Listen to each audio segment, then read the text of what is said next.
Hello, moneymakers. I'm Brandon Robinson, National Director here at Calvary Realty. Look us up on Google. We got 5 stars. So you want to buy a property, but just doesn't work with conventional bank financing, or what the seller wants to sell it for just doesn't correlate with the returns that you're looking for. So you have to get very creative. In this video, we're going to go over 10 ways that you can creatively structure deals to avoid going to banks and to possibly bridge that gap between the cap rate that the seller wants to sell for and the rate of return that you're looking for. Let's get into it. Now, the first way that you can creatively structure a deal to avoid going to a bank is through the use of seller financing. Now, in this method, it works well when the seller has little to no debt on the property, and a buyer can actually pay the seller a little bit higher of a price by having the seller carry financing at rates and terms more favorable than the bank. So the seller would, in this case, transfer title over to the property, and the seller will then become the bank. They would become a lien holder in the property, and the buyer will make loan payments to the seller until they finally make a balloon payment and pay off the seller. That is the traditional seller financing method. Now, there are some instances where the seller just has too much debt on the property, and if the seller has too much debt on the property but is willing to do some type of creative seller financing, that's when you can do the rent-to-own structure, which would either be a contract for deed, a master lease option, or a lease option agreement. Now, under these types of agreements, you would basically have a contract with the seller to give them a certain amount of money in exchange for you receiving control over the property. So you don't receive the title, you don't receive the deed, or you don't receive public ownership of the property, but you receive control of the property. You then would pay the seller a monthly lease rate of whatever it is that's agreed upon.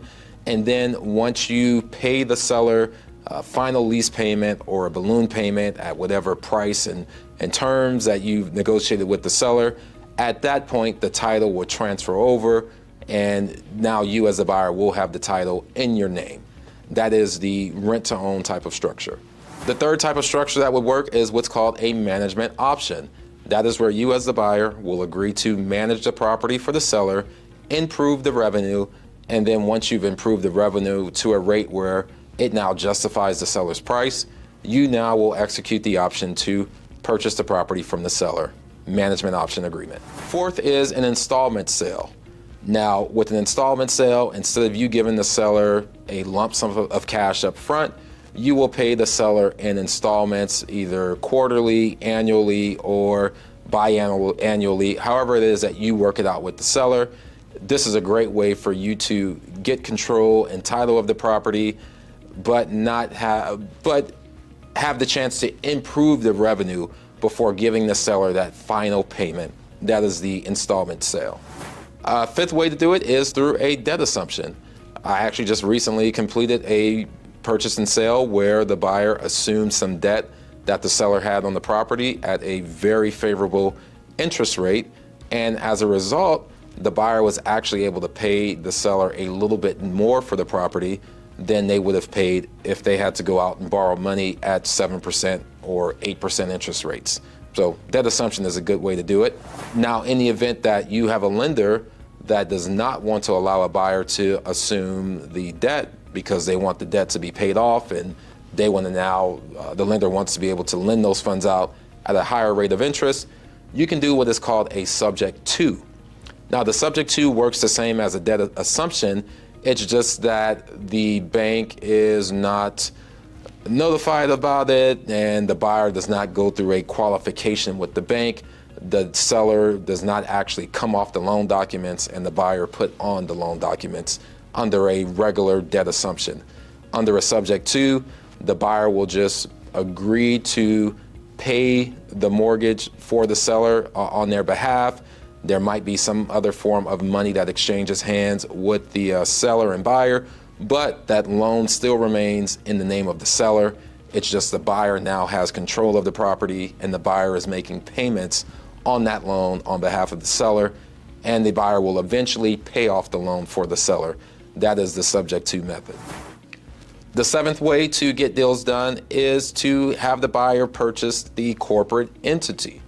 Now, if the buyer purchased the corporate entity, or if the buyer purchased some type of membership interest in the corporation, that is a way to get a deal without having the property taxes reset, because there would not be any type of change of title.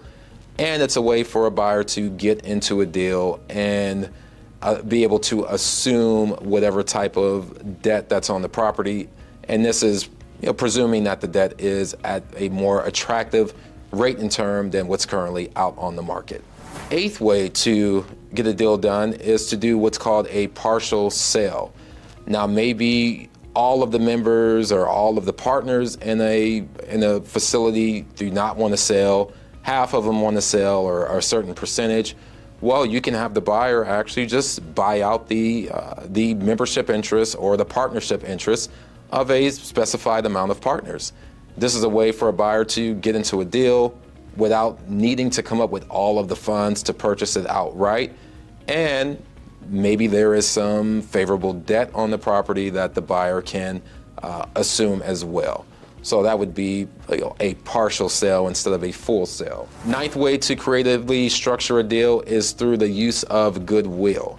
Now, this is a method that people use to avoid having their property taxes increase significantly, because goodwill is not subject to any type of property taxes.